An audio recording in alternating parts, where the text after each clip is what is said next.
Office 360. On ne peut pas venir et dire « Ah, je ne peux pas faire ça ». Il y a toujours une solution et il faut être extrêmement flexible. Avec Vocatio, nous sommes à la croisée entre entretien d'embauche et biographie, nous permettant de mettre en lumière nos professionnels capables de relever vos défis.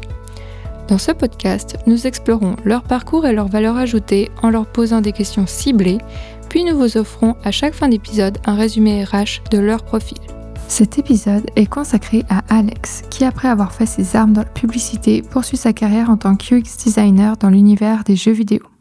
Bonjour Alex, aujourd'hui on va essayer de vous découvrir un peu mieux professionnellement et pour ce faire on a une première question. On aimerait que vous nous expliquiez pour chaque période de changement dans votre parcours professionnel les raisons de votre choix. Bonjour Alison, merci de m'avoir invité ici. C'est une bonne question.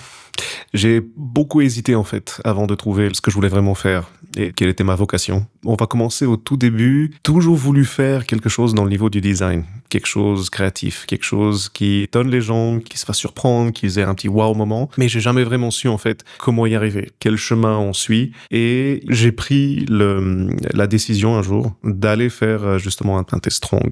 Beaucoup de questions qui, au final, après analyse, m'ont donné un résultat de 5 choix possibles. Et ces choix étaient extrêmement surprenants. Le premier était de la direction artistique dans la publicité.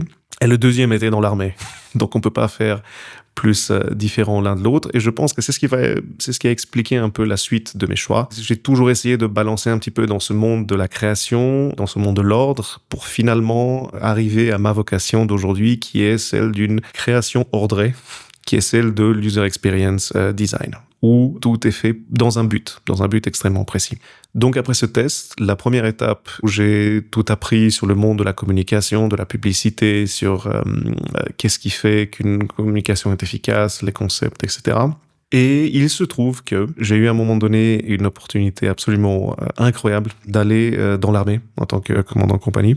Comment vous arrivez à faire ce choix ? J'ai toujours voulu un peu explorer cette voie parce qu'au final, vocation, c'est aussi exploration. Et il faut se donner le temps, il faut se donner le luxe, en fait, d'écouter ce qu'on ressent au plus profond de soi-même. Et justement, à ce moment-là, j'avais cette envie d'ordre. Directeur artistique, c'est très bien, mais au bout d'un moment, j'ai eu l'impression de pas faire quelque chose de concret. Il me manquait ce côté ancré, ce côté face à face. J'ai pris cette opportunité, ce challenge, totalement à cœur ouvert. Et évidemment, c'était totalement différent par rapport à la publicité, mais pas tant que ça. Dans le sens qu'il faut toujours essayer de vendre. Il y a des choses qui sont obligatoires de faire, mais la façon dont on les vend, la façon dont on les présente, la façon dont on s'adapte à son audience, la façon dont on résout les problèmes ensemble, on essaie d'être créatif avec les limites qui sont imposées. Tout ça m'a beaucoup parlé. Et il se trouve que pendant que j'étais à l'armée, j'ai aussi redécouvert une vieille flamme qui était celle du User Experience Designer. L'armée, elle a aussi pas mal de choses en commun avec le User Experience Designer que je suis aujourd'hui. Et le premier étant comprendre son audience. Comprendre à qui on s'adresse pour essayer de faire en sorte que ce qu'on veut que les gens fassent doit avoir certaines règles, doit avoir certains flows, doit avoir une certaine cadence. Et j'ai trouvé une opportunité dans une petite boîte. J'en ai profité pour prendre cette nouvelle occasion en tant que junior UX designer, où j'ai quand même bossé sur pas mal de projets hyper intéressants. Et c'est depuis ce moment-là, en fait, que j'aime cette idée de la créativité doit suivre quand même certaines règles, doit être limitée par le côté technique, mais aussi le côté business. Toujours tester des choses, toujours essayer d'évoluer, toujours essayer d'être curieux et rester aux aguets, font qu'un parcours professionnel est intéressant à mes yeux. Et je suis actuellement en Roumanie, à Bucarest, en tant que User Experience Designer dans le monde du jeu vidéo. On va passer maintenant donc à des questions plus précises sur votre manière de travailler. Lors de la création d'un produit ou d'un service, il est courant en fait que des parties expriment des attentes contradictoires, vous l'avez dit. Est-ce que vous pourriez nous donner un exemple vécu où vous avez dû naviguer entre les points de vue et comprendre ce qui est réellement essentiel et faire avancer la discussion et la situation ? Très intéressante question. Je dirais que dans mon cas, c'est la règle plutôt que l'exception. Si je prends par exemple une des dernières features qu'on a lancées, qui est un nouveau Battle Pass. Alors un Battle Pass, qu'est-ce que c'est ? C'est quelque chose d'extrêmement précis, réservé dans le monde des jeux live, qui permet simplement, en payant, d'obtenir plus de choses Pour créer ceci, il a fallu beaucoup discuter avec les équipes de monétisation. Qu'est-ce qu'on met? Quels sont exactement leurs besoins? Alors, leurs besoins étaient clairement essayons de faire comme les autres, de faire comme la concurrence. Et en analysant un petit peu la concurrence, c'est très clairement destiné à un public plus jeune, avec des couleurs flashy, avec une monétisation extrêmement agressive. Et notre public cible, c'est des gens entre 38 et 42. Donc, on peut pas vraiment se permettre de venir autant agressivement et autant flashy pour ces personnes-là. Donc, il a fallu discuter avec eux. D'un autre côté, on a les game designers qui, eux, disent on veut garder la pureté du jeu, pas avoir un jeu pollué par l'argent. Et le troisième type de personnes, c'était les gens techniques qui ont dit mais qu'est-ce que vous nous demandez exactement? Vous voulez qu'il y ait des choses infinies, mais regardez, ce menu précis a 1000 contraintes. Et moi, je me retrouve au milieu. Je me retrouve au milieu parce que je suis celui qui doit créer justement les flows. Et donc, en discutant énormément avec ces gens, en essayant de comprendre quel est leur point de vue, d'où ils viennent, et au final, qu'est-ce qu'ils veulent achever, parce que il faut pas les voir comme des ennemis. On fait tous partie de la même équipe. Chacun essaie de donner le meilleur de soi, mais le meilleur de soi est un peu teinté quand chacun de ces groupes a un joueur précis en tête. Et le public cible de ceux qui sont plus techniques n'est pas le même que ceux qui veulent vendre. Et donc, d'abord, il faut aligner les gens sur regardez, c'est pour ce genre de personnes qu'on fait. À mon niveau, ça se résume en faisant des recherches, en travaillant beaucoup avec notre département de recherche, en essayant de créer des profils types, des personas, en essayant de faire que les gens acceptent. Et une fois que tout ça c'est fait, il faut comprendre quelles sont les contraintes de chacun et quels sont les buts de chacun. Et une fois qu'on a ramassé tout ça dans un grand saladier, on va dire ça comme ça, à partir de ce moment-là, on peut arriver moi je peux arriver à faire mes designs sur la base desquels sont prises des décisions qui auront finalement été validées à chaque étape. C'est complexe. Mais au final, c'est la seule chose que j'ai trouvée qui fonctionne. Discussion et compréhension.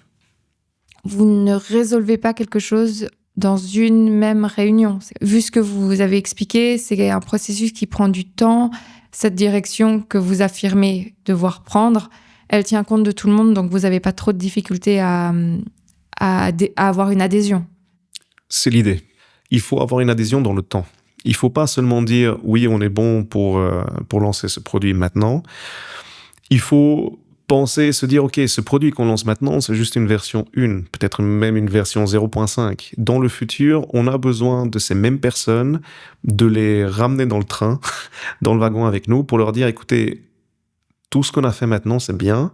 Maintenant, le marché a changé. Donc, on a encore besoin de vous pour changer ce produit, le transformer, avancer pour finalement ne pas revenir en arrière. » Et encore une fois, en ayant sué avec beaucoup de réunions, beaucoup de recherches, beaucoup de discussions, on en arrive à un consensus qui est plus facile à prendre par la suite. Donc, en commençant de façon compliquée mais structurée, on arrive à se simplifier la vie pour les années suivantes, parce qu'il faut voir ça dans le temps.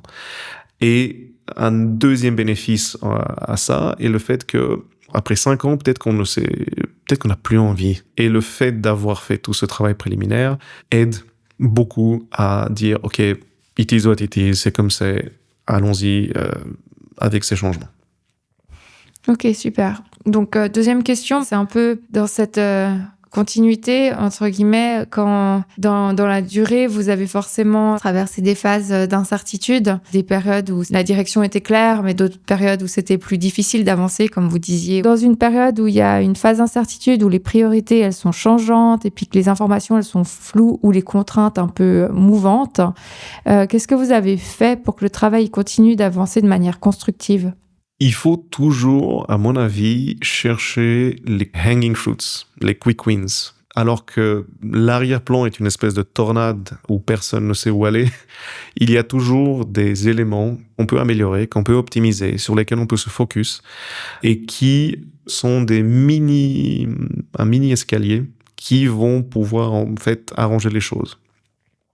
Donc, typiquement, encore une fois, maintenant, on est en train de discuter pour des features, des produits, on va dire ça, qui vont sortir l'année prochaine. Il y a beaucoup de décisions il y a beaucoup d'incertitudes techniques, beaucoup d'incertitudes dans leur design. Donc, pour l'instant, ce qu'on fait, on détermine vraiment des piliers.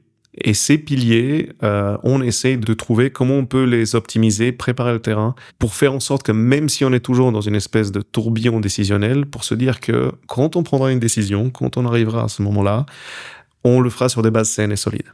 Ok, et là, vous avez dit plusieurs fois on, mais vous, là-dedans, quel est votre rôle exactement ? Mon rôle là-dedans, encore une fois, c'est de la recherche, c'est de venir, et c'est là que je reviens dans mon background d'armée et de publicité, c'est de analyser qu'est-ce qui est prioritaire, analyser quels sont les buts de différentes familles de jobs et comment est-ce que moi je peux les aider à y voir plus clair. C'est une générale tentative de faciliter la vie des autres. Ok, super, merci beaucoup. Si aujourd'hui vous aviez donc un directeur en face de vous ou un project manager, qu'est-ce que vous lui confieriez comme votre valeur ajoutée sur le marché du travail ? Une question encore une fois super intéressante. Je l'ai identifié principalement en étant un mix de flexibilité et de compétences. Personnellement, je ne peux pas venir et dire « je ne peux pas faire ça ». Il y a toujours une solution à trouver et il faut être extrêmement flexible pour la trouver. La deuxième valeur ajoutée, à mes yeux, c'est la partie technique. Il y a toujours un coût à ce qu'on fait. En étant technique et en connaissant différents outils, on peut optimiser son coût, faire plus de travail, de qualité du premier coup.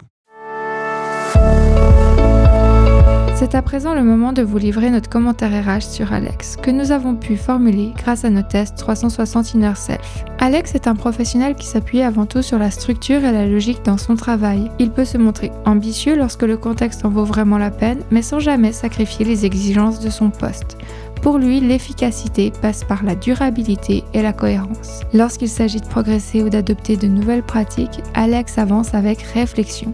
Il explore les nouveautés de manière sélective en prenant le temps d'en comprendre la valeur et les implications avant de les intégrer. Si une méthode ou une idée fait sens et s'inscrit dans une logique claire, il saura l'adopter et l'utiliser pleinement. Alex sera donc plus à l'aise dans des environnements promouvant continuité et stabilité.